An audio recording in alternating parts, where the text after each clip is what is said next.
Tonight, a celebration fit for a king. A birthday parade for Charles with big cheers for the royal return of the Princess of Wales. A first for Kate since being diagnosed with cancer 6 months ago. I'm Ian Lee outside Buckingham Palace in London, where Kate, the Princess of Wales, made her first public appearance since December to celebrate the King's birthday. A deadly day for Israeli troops in Gaza and new video of a daring raid. I'm Chris Livesay in Tel Aviv, where new footage shows the dramatic rescue of hostage Noah Argamani. Also tonight, the severe heat dome scorching the southwest is heading east. Millions bracing for dangerous and record-hot temperatures. I'm Dave Malkoff on the Chattahoochee River outside of Atlanta, where people are trying something, anything to keep cool. Long haul. President Biden jets from a focus on foreign policy in Italy to fundraising with the stars in California. While former President Donald Trump is seeking to win back battleground Michigan. And later, he's a social media sensation helping keep our roads safe. Meet Mason Jones of Pennsylvania, the guardrail kid. Why are you passionate about this? To keep others from being killed. This is the CBS Weekend News from Washington with Adriana Diaz. Good evening from Washington. I'm Ed O'Keefe in for Adriana. Today, the return of Catherine, Britain's Princess of Wales, to the public spotlight drew cheers around the globe. And we'll have more on that in a moment. But we'll begin tonight in the Middle East, because in Israel tonight, protesters are back on the streets calling for new elections as 8 Israeli soldiers were killed during fighting in the southern Gaza city of Rafah. It was the deadliest attack on Israeli forces in months. All that as new video shows what happened during that daring rescue of 4 hostages last week. CBS's Chris Livesay has the latest for us tonight. Chris, good evening. Good evening. Tonight, new footage of that dramatic operation shows the rescue of Noah Argamani, the lone female hostage saved a week ago. Those elite Israeli commandos stormed the apartment Hamas kept her in and said, "Noah, everything is fine. We're taking you home." New footage of that daring operation, for the first time showing Noah Argamani, kidnapped 8 months ago on a motorcycle by Hamas, now rescued by elite Israeli commandos, along with 3 others. Like Andrei Kozlov, overwhelmed by the sight of his mother, Evgenia. He told me, "Mom, I survived. Mom, I knew that I would come back." In the 8 months Hamas held Andrei and the other 3, the hostages endured both mental and physical abuse, with his hands and feet tied behind his back, says his father, Mikhail. One guard told him, "I will kill you and post it online for the whole world to see." Andrei spent the whole day thinking tomorrow his life would end. He also told us some things I can never tell you. Do you think you really want to know? She does. He does not. It is believed Hamas is still holding 120 people hostage, including Americans. These are the families of the hostages who weren't saved in that rescue deal. And now, if anything, some of them are even more afraid than before. Like the father of Nimrod Cohen, held by Hamas. I don't know, they even can put explosive belt on them to make sure that when IDF soldiers reach them, they will be blasted to pieces. So actually it will endanger my son. And this morning, those Israeli forces suffered their worst attack since January. 8 soldiers were killed in southern Gaza, and according to initial reports, they were traveling in an armored personnel carrier that was struck by a large explosion believed to be a roadside bomb. Chris Livesay in Tel Aviv, thank you. To Britain now, where Catherine, the Princess of Wales, made her first public appearance since her cancer diagnosis nearly 6 months ago. It was also the first time her 3 children had been seen publicly since Christmas. The youngest, 6-year-old Prince Louis, once again showed us he's the fun one. We get more now from CBS's Ian Lee in London. Majesty, music, and military precision led the celebrations of King Charles's official birthday. More than 1,000 troops marched in London to honor their sovereign. Trooping the color is all about the king, but this year, royal watchers kept an eye out for a princess. Catherine, the Princess of Wales, rode in a carriage with her 3 children. It was her first public appearance since Christmas Day and announcing her battle with an undisclosed form of cancer in March. Yesterday, Kate released a new picture and statement saying she's making good progress going through chemotherapy and that her treatment will last a few more months. But her appearance shouldn't be viewed as a return to duties, says Sunday Times royal editor Roy Anika. When we found out she had cancer in March and we got that announcement from Kate, Kensington Palace were very clear that she might decide to take part in some engagements here and there, but that should not be seen as a return to work. The ceremony showcased the bond between monarch and military. But not all went as hoped.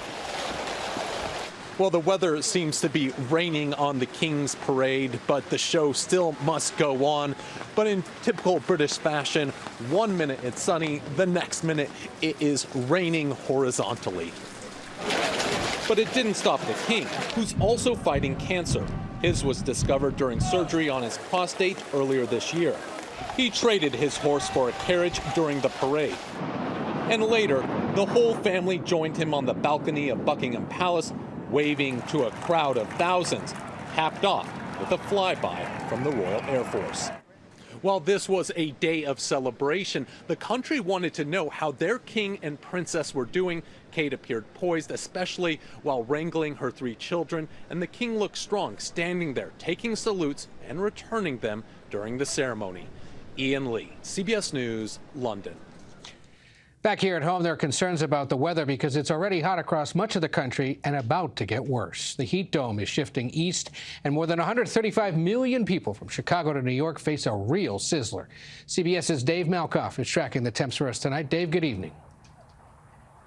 Good evening, Ed. One of the popular ways to cool off is to come down here to the Chattahoochee River, where the concrete is 101 degrees, but the river itself is a very cool 61.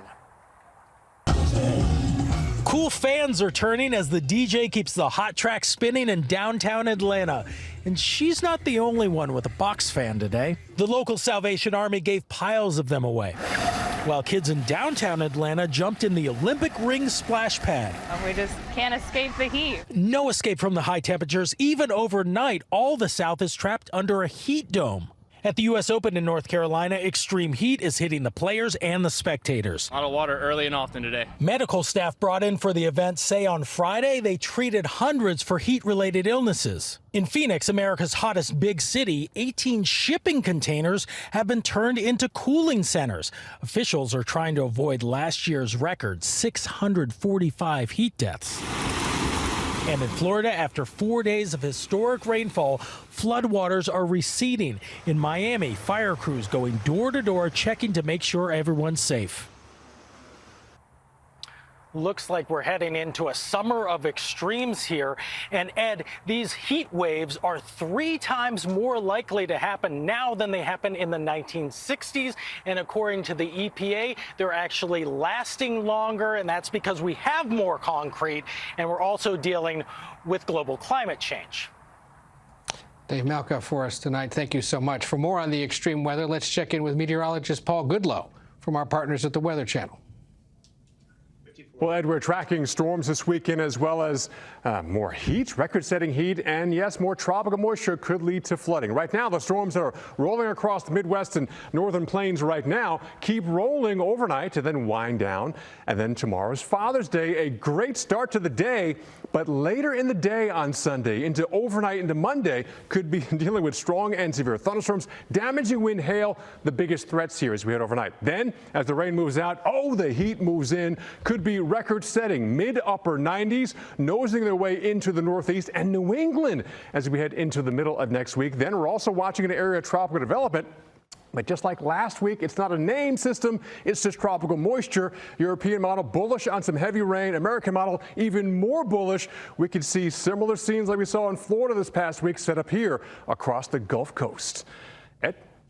Paul, thank you. Tonight, President Biden is in Los Angeles after attending the G7 summit in Italy.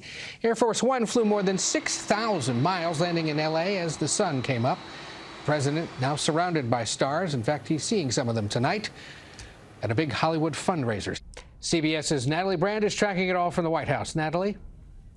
The Biden campaign says it set a record for a single Democratic fundraiser with a star-studded lineup that includes former President Barack Obama, George Clooney, and Julia Roberts.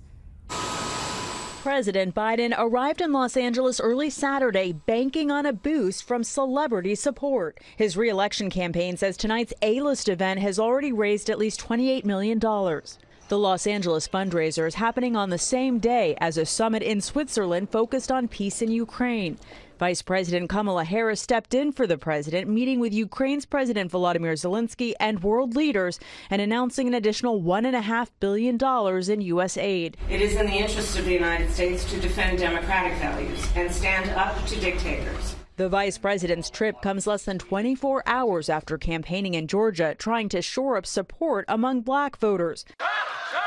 A demographic that presumptive GOP nominee Donald Trump is trying to court as well, speaking today to black community leaders in Detroit. Joe Biden has done nothing for you except talk. It's only talk. While in battleground Michigan, he's also headlining a convention tonight organized by a conservative youth group trying to mobilize support for the former president.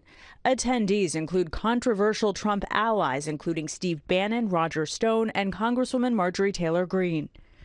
Now, in 12 days, Trump and President Biden are scheduled to face off in their first 2024 debate. Host CNN today revealed that microphones will be muted throughout the debate, except for when the candidates are given time to speak, Ed. Natalie Brand at the White House, thank you. Now, for those of us who don't get to fly on Air Force One, the TSA is advising Americans to get to the airport early when traveling this summer. It wasn't a holiday, but Friday was the TSA's second busiest travel day ever, screening more than 2.9 million passengers. Their busiest day was Friday, May 24th, not that long ago, the start of the Memorial Day weekend. And 7 of the top 10 busiest travel days have been recorded in just the past month. In Los Angeles, an eye-catching bridge that opened with fanfare and lit up the sky less than 2 years ago at a cost of nearly $600 million now sits in the dark and has Angelenos shaking their heads in dismay. CBS's Elise Preston explains why. Hundreds of people every day walk on Los Angeles' 6th Street Bridge, but at sundown they disappear. The ribbon of light is completely in the dark. About 7 miles from end to end of copper wire that has been stolen. So these lights are becoming ATM machines. Over the past year, thieves gradually stripped the lights, poles, and copper wiring that illuminate the bridge's arches. The metal is worth about $11,000, according to LA City Councilman Kevin De Leon. What they're getting actually is pennies on the dollar. It costs taxpayers millions of dollars for the repairs. A special city task force is trying to crack down on the thefts and the recycling centers that buy the copper wire. Hundreds of fire hydrants across the city have also been stolen for scrap metal since last year. Security video shows these suspects using a truck to knock down and haul one away. It's mind-boggling that somebody would just come into a neighborhood and just steal a fire hydrant. Many replacements now have locks to prevent access to the bolts. Officials don't plan on replacing the lights until they can figure out a way to stop the thieves from picking the bridge apart. Elise Preston, CBS News, Los Angeles. Coming up on the CBS Weekend News, Treasure Trove, a remarkable new collection at the Library of Congress. And oops, side down. Riders get too much excitement at an amusement park in Oregon.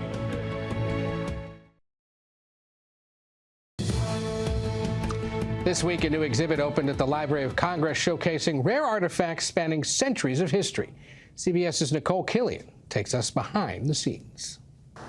Housed inside the country's oldest federal cultural institution, the stories told by the items that you'll see still inspire and amaze. A treasure trove past and present at the Library of Congress's new Collecting Memories exhibit. What story do you want this collection to tell?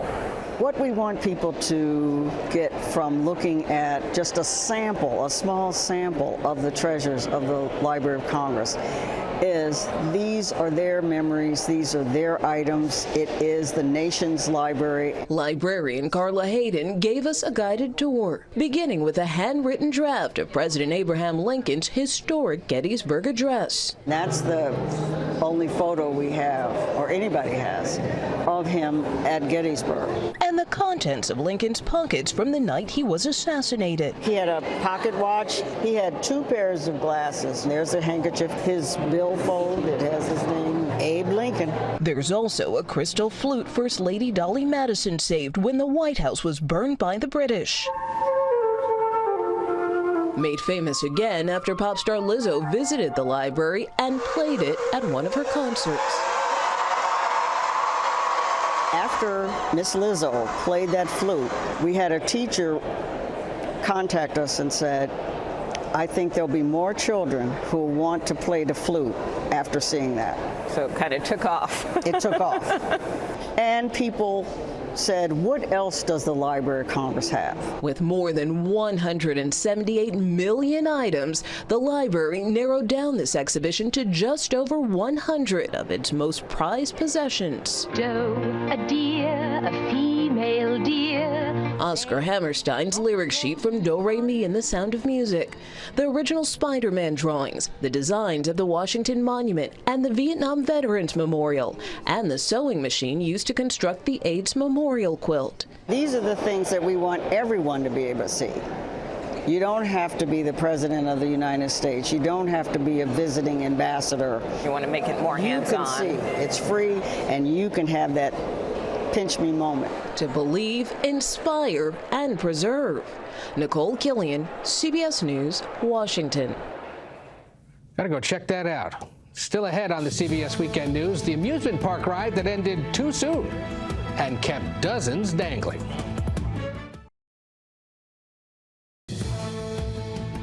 An amusement park ride in Portland, Oregon is living up to its name. It's called Atmosphere, and it operates like a pendulum, swinging riders completely upside down.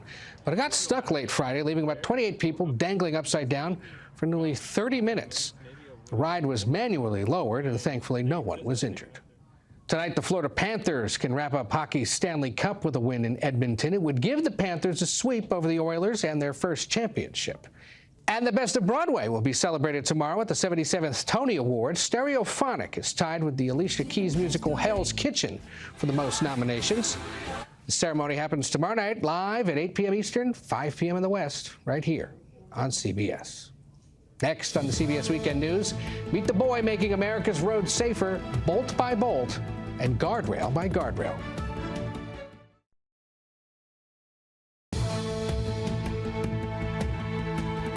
Finally tonight, it's been said that autism is a detour, not a roadblock.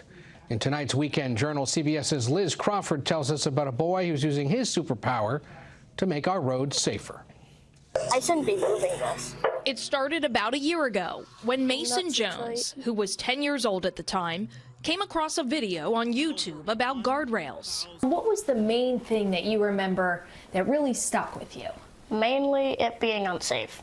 The man behind that video? Steve Eimers, on America's roadways, who's been advocating for guardrail safety since his daughter Hannah was killed in a 2016 crash when a guardrail speared through her car. Allowing an innocent person to lose their life, you didn't make a repair, that's wrong. And we can push our government to be responsive. Mason took that challenge to the next level. There's not supposed to be a bolt at this third post. And then some. There were 2 that were loose like that, but PennDOT fixed the other one. They're not supposed to be loose? No, not at all.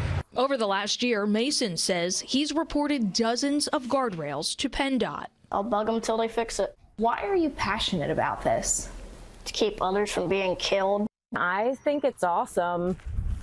I mean, I love that he's just who he is and he doesn't care like what anyone says. Christine said her son was diagnosed with autism around age 3. We view it here as just a different ability. It's not disability. Would you consider Mason to be a help to you? Huge help. The kid is spot on. Using Google's satellite street view, Mason finds and reports concerning guardrails to departments of transportation all across the country. So you have your own map with Yes. all these guardrails? Yes. paving his own unique path. Liz Crawford, CBS News, Chester County, Pennsylvania. That's the CBS Weekend News for this Saturday. In Washington, I'm Ed O'Keefe. Happy Father's Day, Dad. Good night.